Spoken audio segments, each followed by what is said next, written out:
He just said that he felt at peace leaving his mother here. It's really nice to know that she's in a place that is very caring. It's just been a great, great journey. The fact that when I came here, I felt like I was doing something worthwhile.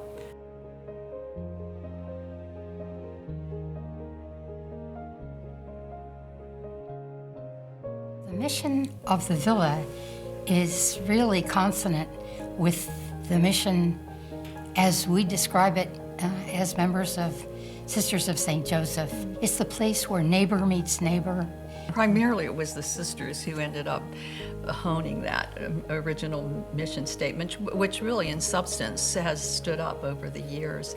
It was really helpful to engage people who were not community members about the mission statement, because they helped us hone it to be, the values, the vision that really could come alive every day when you walk into the villa to this day. Yeah, really the mission statement ended up being more than words on paper at all levels of Villa St. Joseph. It ends by saying that all that we do gives witness to a profound love of God and love of neighbor without distinction. And that really was communicated all through the community of Villa St. Joseph.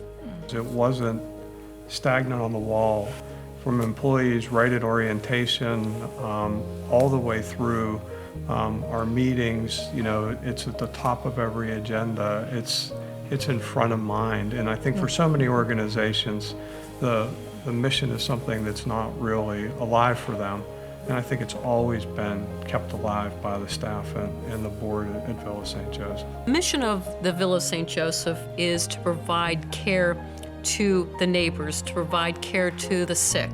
And in order to do your mission, you have to have a culture within the organization that represents that mission. And the culture within the organization very much drives the quality metrics within an organization. If you don't have one, you can't have the other. The mission drives the culture drives the outcomes. The culture of Villa St. Joseph is very much rooted in its mission of being a place of healing committed to excellence in compassionate care. And I would say we very much emphasize the mission in our daily work. We reflect on it. We look at situations and celebrate situations where the mission has been carried out on a daily basis. Villa St. Joseph has also been known for innovation, continually evolving the model, raising the bar. It's a never-ending journey. What we're very proud of is the fact that Villa St. Joseph is regarded by the federal government as a 5-star quality organization. In other words, we're measured on a variety of parameters, and based on all of those measures, Villa St. Joseph was recognized as a 5-star facility. Person-centered care is really the wave of the future in healthcare, and the Villa St. Joe, I believe, saw this 15 to 20 years ago, and a lot of that is credit to Mary Murray, who is the administrator here. She's always pushed the staff and pushed us all to look into the future, to try to stay one step ahead of the competition and to make sure that we provide the best care here. But person-centered care really means looking at each individual and tailoring a treatment plan to meet their needs. We do offer a variety of activities at the Villa, and with our person-centered care aspect, we try to find out what each resident likes to do. Everybody came with a past, different occupations and experiences that they bring. And we try to provide them with opportunities so they can engage in those things that they liked. So, of course, if they were Catholic, we offer Mass. If they're Presbyterian, we offer a Lutheran interdenominational service. If they like to do crafts and engage in those types of things, we have an art therapy program. We have arts and crafts. If someone was a real active person or they like to sit outside and enjoy the weather, we have wonderful grounds where the people can go out and sit and enjoy the courtyard or conversation with another person. And I think it's important for residents to have an activity calendar where they can have things to do. They can look forward to things that interest them, but it's also important for them to be, have that private time in their room and just have the peace and comfort of their family and a private space to meet, and also know that we're there to support them. One thing that I really, really enjoy is since the beginning when we were able to get a music therapist, I was able to join right in and be her volunteer for the Chime Time choir. I just love that. We have art classes on a regular basis here at the Villa with volunteers from Sweetwater. One of them is my wife, Janet. They really look forward to it, and of course we display the art, and so that's a common conversation. I had family members that stayed at the Villa. I had an uncle who was at the Villa for several months and then ultimately passed away. I had a cousin who was at the Villa because he was undergoing occupational therapy subsequent to knee surgery.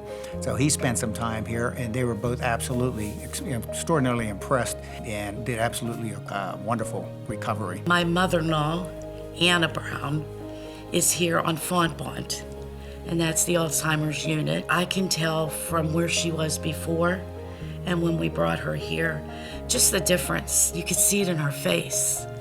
And just the relationships too that they have with her aides, certain aides, that brightens her day up. You could just, it's just amazing because you can see it. She's happy, and that's what makes us happy.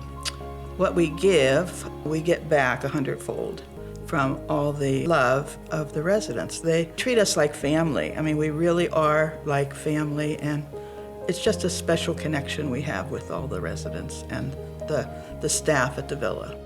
We have really been blessed to have a very dedicated group of managers at Villa St. Joseph. They have many years of service there. They've been very dedicated in terms of leading their individual departments and, quite frankly, giving of themselves to assure that that mission is carried forward on a daily basis. It's wonderful to work with the staff and the activities department, and it is the collaboration of a whole lot of people that makes the Villa work, actually. I can tell you I had an amazing mentor in Sister Francesca. She probably taught you in class. She was my teacher. Sister Fran taught me. I used to tell her everything I needed to know about teaching CNA classes here, and the message that was most important to me from her was that my job is to help people succeed, no matter what the circumstances. Look for the best in everybody and make them the best that they can be. So that is what I strive to do with the CNA classes. They were always there if you needed something. Like I have an instance, Sister Francesca. Like 10 years ago, my house caught on fire, okay, and we lost everything. She comes to me and I came back to work and I just had regular clothes on and everything. And she came back over to me and she brought me, because I had 4 little kids at the time, she brought me like a check for $500 so they can get school clothes and everything. So it's like everybody at the Villa helped me, get back on track, so I was still able to come to work and everything. So it's just like a family. I was on our leadership, congregational leadership, from 1983 to 93. And during that time, we realized that we had an infirmary, a 1-floor infirmary, that we had outgrown. So we needed to do something. And it was at that time, Sister Francesca said, why don't we have Charlie Pruitt come in and talk with us? Charlie was president of Presbyterian Senior Care, was outstanding in leadership, really globally in the field. And he came in and met with us. It was exactly at the time when all the mills closed in Beaver County. And a lot of the young people were moving out. And there were elderly left in the county. And at that time, when we did a feasibility study, actually it was Michelle who did the feasibility study, we discovered that at that time, Beaver County had the 3rd highest need in Pennsylvania. The wisdom of the congregation was to reach out and find a partner. No, we knew from the beginning we could never go it alone. We didn't have that kind of expertise. And we did look around at various partners that we might join with. But clearly, for me, from the beginning, it was Presbyterian Senior Care. For exactly what Paul said, it was mission fit. Mission fit and culture fit. We were all about the same thing. And somebody told me once, when you're interviewing somebody for a job, when you find yourself planning the project, you found the right person. And that's exactly what happened. Yeah, and Charlie certainly approached everything that way. Exactly. It was extraordinarily vital. We could never have accomplished the building and then the implementation of such a fine nursing home without the leadership and the direction and the collaboration. They were very close collaborators, tremendously respectful of our values. Our values matched theirs, and their commitment and dedication and expertise was incredibly valuable. Mr. Pruitt was really a visionary in healthcare, and I think we didn't know much about the nursing home business, but we knew enough to know that Charlie was the man to help us and guide us. And I think the best part about it for me was that their ideas were never imposed, but it was, could we think of it this way or that? I mean, we always had alternatives, but it was more than a partnership. I think even from the beginning, it was that mission fit.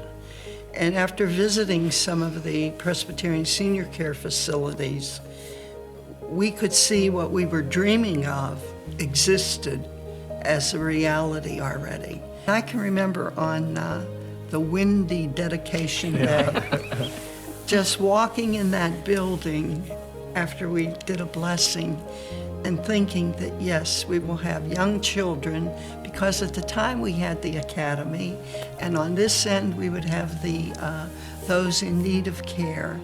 And so from day one, that was part of our dream, to bring the generations together.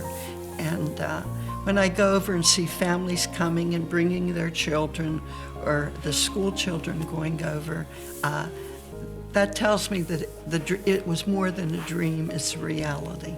The Sisters of St. Joseph have a very cherished saying. It's one of our maxims, and it goes something like this. It says, it advises us in our life and our works to advance good works till they're near completion, and then whenever possible to pass them on to somebody else who will continue to further them and continue to receive the honor for them. So that is for us as Sisters of St. Joseph, I think that is the invitation to the legacy that is Villa St. Joseph. I hope that the Villa will remain remembered as innovative. I mean, it was the first neighborhood design in Western Pennsylvania. It was a pioneer in many different types of programs and over the years, and I hope that spirit of innovation and forward thinking will be remembered and carried on.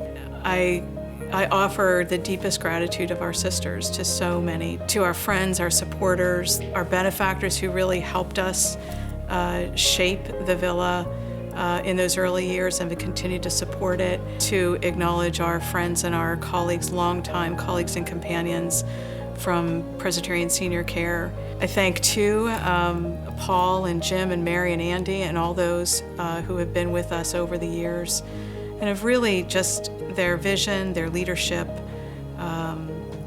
their selfless contribution to growing the Villa into the ministry that it is. So much gratitude for our staff, many of whom have been with us since the beginning or from the early years. And just so much gratitude too to the volunteers, the auxiliary, friends and family, and to all of our sisters who really just have dove in and created the Villa as the community that it is today. My hope and dream is that the Villa will continue to be a place of quality and care, and where each individual is respected and loved and cared for.